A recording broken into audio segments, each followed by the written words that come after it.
Hello friends.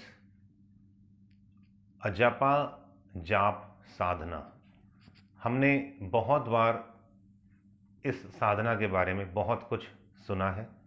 हो सकता है आप में से बहुत लोग करते भी हों, बहुत से साधक अजपा जाप साधना करते भी हों।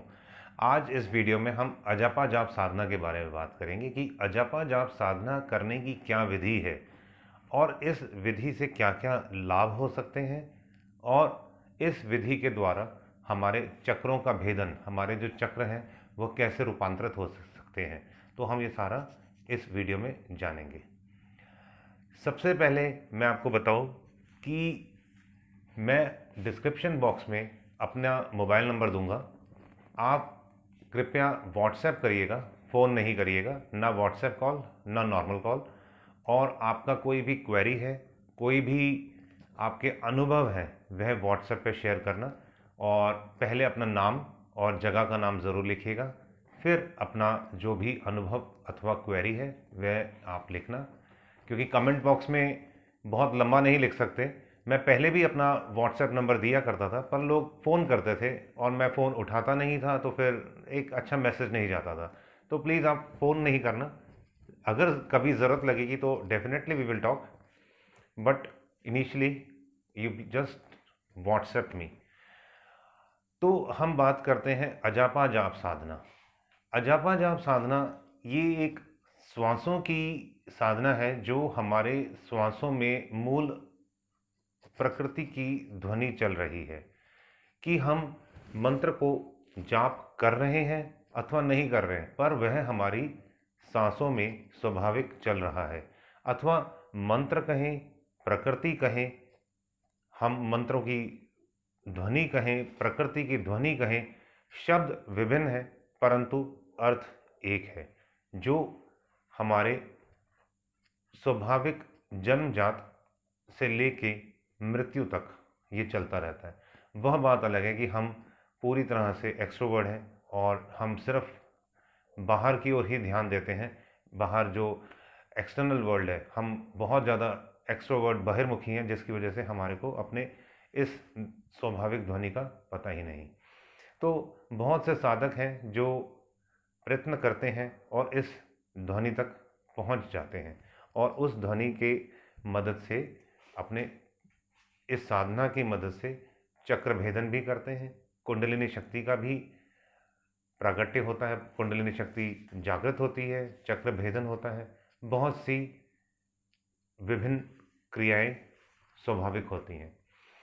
तो जो अजपा जाप साधना है, इसमें जो हमारे शरीर है, मैं आपको पहले बताऊं, हमारे 5 कोश होते हैं या 5 शरीर कहा जाता है: अन्नमय, प्राणमय, मनोमय, विज्ञानमय और आनंदमय। इन्हें बहुत सी जगहों पे कोश लिखा होता है और बहुत सी जगहों पे शरीर भी होता है। तो आप देखें कि इसलिए अन्नमय, प्राणमय, मनोमय, जो प्राणमय है वह सेकंड शरीर बताया जाता है अथवा सेकंड कोश बताया जाता है। ये अन्नमय और मनोमय के बीच में है और प्राणों की से ही हमारा अन्नमय और जो मन है, तन और मन प्राणों से जुड़ा हुआ है। इसीलिए हमेशा किसी भी प्रकार की कोई भी साधना हो, प्राणायाम अथवा प्राणों की गति बहुत ही आवश्यक होती है, क्योंकि ये दोनों तन में और मन में, दोनों का ये एक अलाइन करता है, समन्वय बनाता है तन का और मन का। जब तन और मन का प्राण की प्रयोग से, प्राण के उपयोग से अलाइनमेंट हो जाता है, फिर हमारा चौथा शरीर खुलना शुरू होता है, जिसको कहते हैं विज्ञानमय शरीर, जहाँ पर हमारे को इस प्रकृति के रहस्य खुलने शुरू होते हैं। अथवा अगर हम अपनी साधारण भाषा में कहें तो हमारे इस जीवन और इस जीवन से संबंधित हर चीज़ कि जो कंसेप्ट्स है, कंसेप्ट्स क्लियर होने शुरू हो जाते हैं। जब कंसेप्ट्स क्लियर होते हैं तो हम एक आत्मसंतुष्टि के भाव में जाते हैं, जिससे हमारा आनंदमय कोश खुलता है और हम आत्मविश्रांति के आनंद में पूरी पूरी तरह सन्मय हो जाते हैं, तन्मय हो जाते हैं। तो विधि जो है, ये जो अजपा जाप साधना की जो विधि है, ये 4 स्टेप्स में होती है।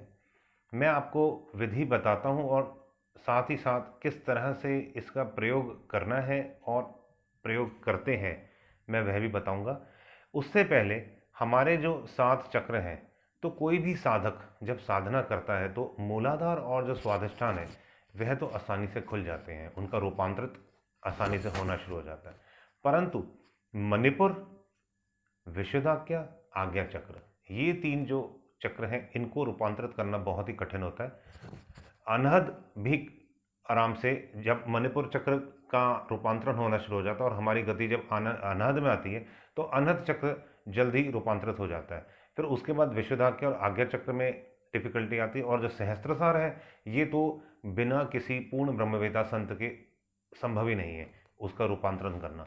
ठीक है, कुछ अंश में खुल जाता है, परंतु यदि हमारे को पूरा तरह से सहस्त्रसार का, क्राउन चक्र का रूपांतरण करना है तो उसके लिए पूर्ण ब्रह्मवेता संत चाहिए। तो जो ये 3 ग्रंथियां कहें या 3 चक्र कहें, जो मणिपुर, विशुद्धाज्ञा और आज्ञा चक्र, ये तीनों हम इस अजपा जाप साधना से बहुत ही आसानी से रूपांतरित कर सकते हैं। अब मैं विधि पे आता हूँ और विधि के साथ ही साथ मैं आपको बताऊंगा किस प्रकार से ये इफेक्ट करेगा हमारे चक्रों पर और हम किस प्रकार से इन चक्रों को रूपांतरित करते जाएंगे। सबसे पहले जो स्टेप नंबर 1 है, रीढ़, किसी भी साधना में रीढ़ की हड्डी और गर्दन सीधी रहेगी हमेशा, ये हमारा सबसे पहला नियम होता है।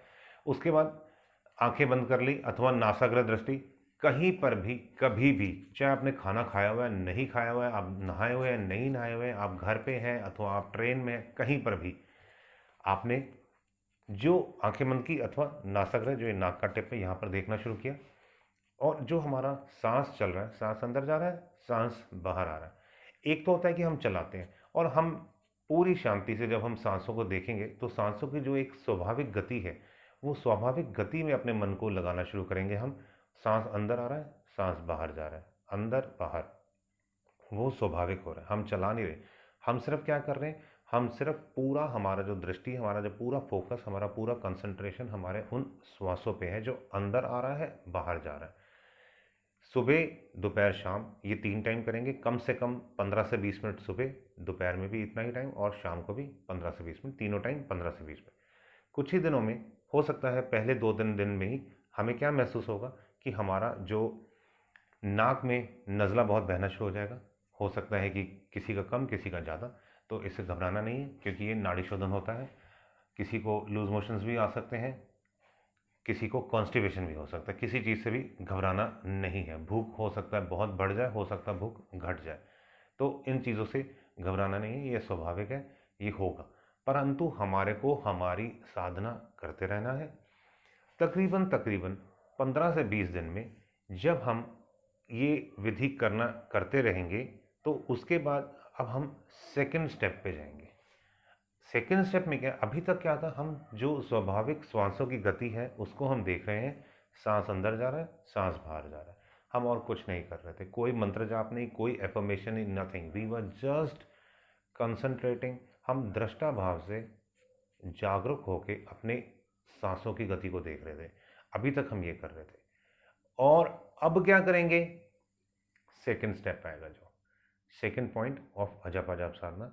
अब क्या करेंगे, जो सांस हमारा अंदर जा रहा है, अब आप सपोज करो सांस अंदर जा रहा है, तो जब सांस अंदर जा रहा होगा तो मन की दृष्टि से पूरा अंदर तक, उसके लास्ट टिप तक देखें कि वो कहाँ तक अंदर जाता है। फिर धीरे धीरे जब वो बाहर आएगा तो पूरा बाहर तक देखें, जब हम एक्सेल कर रहे हैं, बाहर सांस छोड़ रहे हैं, कि वो बाहर किस पॉइंट तक जा रहा है। फिर वो अंदर जाएगा, फिर वो बाहर जाएगा, हमें लगातार ये देखते रहना, पूरा अंदर पूरा बाहर, ये भी स्वाभाविक चलेगा। परंतु जब हम पूरा अंदर पूरा बाहर देखना शुरू करेंगे तो हमारे को महसूस होना शुरू होगा धीरे धीरे कि हमारा जो श्वास की गति है वो बढ़नी शुरू हो जाएगी। गति गति इन द सेंस, सांस की जो डेप्थ, सांस की जो लेंथ है, गति मैंने गलत वर्ड यूज़ किया, डेप्थ अथवा लेंथ है। अभी तक जो सांस हमारा, जब हम पहले स्टेप में सिर्फ देख रहे थे तो वो बहुत लंबा, उसकी जो लेंथ थी बहुत ज़्यादा नहीं थी, ना अंदर ना बाहर, कभी कभी हो सकता हो जाए, आमतौर पर ज़्यादा लंबी नहीं होती। परंतु जब हम पूरी दृष्टा भाव से उसको अंदर और बाहर देखना शुरू करते हैं तो जो हमारा सांस जब हम अंदर लेंगे तो धीरे धीरे हम क्या देखेंगे, वो नाभि को टच करेगा, नाभि को जाके एक तरह से सांस टक्कर मारेगा, हमारा पेट फूलेगा। जैसे छोटा बच्चा जब सांस लेता है, जब बच्चा एकदम शिशु होता है, तो आप कभी भी देखिए बच्चा जब भी सांस लेता है तो उसका पेट फूलता है और घटता है, फूलता है और पेट फूलता है और सिकुड़ता है। वो क्योंकि अपने मणिपुर चक्र से जुड़ा हुआ होता है, नाभि भी कटी हुई होती है, उसका कंसंट्रेशन वही होता है बच्चे का। सेकेंडली हमारा जो सबकॉन्शियस माइंड, हमारा जो अर्ध चेतन मन है, वो भी वहीं पे सिचुएटेड है। इसलिए कहते हैं ना कि बच्चों को पूर्व जन्मों का भी याद होता है, बच्चों को, छोटे बच्चों को जो सूक्ष्म शरीर होते हैं वह भी नज़र आते हैं, हमें नज़र नहीं आते क्योंकि अब हम, हमारी जो वहाँ से वृत्ति हट चुकी है, हम डिस्ट्रैक्ट हो चुके हैं वहाँ से। तो अब क्या होगा, जब हम सांस को अंदर लेंगे, नाभि पर टक्कर मारेगा, फिर वो बाहर जाएगा, हम पूरा दृष्टि देख रहे हैं। तो बार बार जब जब सांस की ठोकर, सांस की टक्कर नाभि पे पड़ेगी, तो वो जो मणिपुर चक्र है वो धीरे धीरे खुलना शुरू होगा, वो ग्रंथि खुलनी शुरू होगी, रूपांतरित होना शुरू होगा। और जिस, ये तो अंदर जा रहा है तो टक्कर मार रहा है, पर जब हम बाहर जब सांस को हम बाहर छोड़ रहे हैं, उस समय भी तो हम सांस को देख रहे हैं। तो सांस क्या, जब ऐसे ऊपर आता है, तो हम जब ऊपर देखते हुए उसको नाक तक आएगा, फिर नाक से बाहर जाएगा, तो जो हमारी वो जो सांस की दृष्टि होगी, सांस पे जो हमारी मन दृष्टि होगी, उससे जब वो ऊपर आएगा तो क्या होगा, अनहद खुलेगा, वो जो एक वैक्यूम बनेगा जिससे हमारी कुंडलिनी शक्ति ऊपर उठेगी। और पहले तो नाभि वीक हुई, जो वो ग्रंथि वीक हुई, नाभि अर्थात वह मणिपुर चक्र खुलना शुरू हुआ, वह ग्रंथि वीक हुई, जहाँ से स्पेस बनेगा और कुंडलिनी शक्ति ऊपर होना शुरू होगी। और अनहद चक्र मैंने पहले ही कहा था, आराम से खुलेगा। फिर उसके बाद जब सांस की घर्षण से जो अंदर बाहर हमारी जो दृष्टि है, जिससे हम देख रहे हैं, हमारा जो विशुद्धाख्य चक्र है, वहाँ पे घर्षण होगा और ये खुलना शुरू होगा। फिर जब हम सांस को बाहर, मैंने बताया था कि बाहर भी पूरा देखना है, जब हम बाहर पूरा, जब तक सांस बाहर जा रहा है उसको देख रहे हैं अपने मनोदृष्टि से, तो उस केस में हमारा आज्ञा चक्र खुलना शुरू होगा। तो देखिए, आप अकेले एक अजापा जाप साधना करने से पहले 10-15 दिन तो नाड़ी शोधन होता है, उसके बाद जब सेकंड स्टेप पे आते हैं तो मणिपुर, विशुद्धाख्या, आज्ञा चक्र, तीनों चक्र का रूपांतरण शुरू हो जाता है। और जितने भी तरह के हमारे जो मन के भाव हैं वो सब बदल जाते हैं। हम जो आज हैं वो 1.5-2 महीने में कुछ और हो जाते हैं। आप ये करके देखिए साधना। जो तीसरा और चौथा स्टेप है, मैं इसमें भी बात करता हूँ। मैं तीसरा और चौथा स्टेप आपको बताऊंगा नहीं, क्योंकि अगर मैंने बताया तो आपको एक साइकोलॉजिकल स्टार्ट हो जाएगा कि ये हो रहा है। तो वो तीसरा और चौथा जो है वो प्रकृति अपने आप आपको अंतःकरण से प्रेरणा कराएगी और आप स्वयं करना शुरू कर देंगे। परंतु फिर भी यदि किसी को लगता है कि मैं तीसरा और चौथे के बारे में बताऊं, तो मैं एक वीडियो इसके लिए भी बना दूंगा भविष्य में। फिलहाल आप ये दो जो स्टेप्स हैं अजापा जाप साधना के, ये करें और पूरा लाभ लीजिए, पूरा आनंद लीजिए, पूरा कंसंट्रेशन करिए और जीवन में जो भी चाहते हैं सब पा लीजिए। किसी भी तरह का कोई भी आपका प्रश्न है, कमेंट बॉक्स में अथवा व्हाट्सएप पे आप भेज सकते हैं। वीडियो को लाइक ज़रूर करना, चैनल को सब्सक्राइब करना और वीडियो को शेयर ज़रूर करा करें आप व्हाट्सएप, फेसबुक और जो भी दूसरे सोशल मीडिया प्लेटफॉर्म्स हैं। All the best, God bless you all.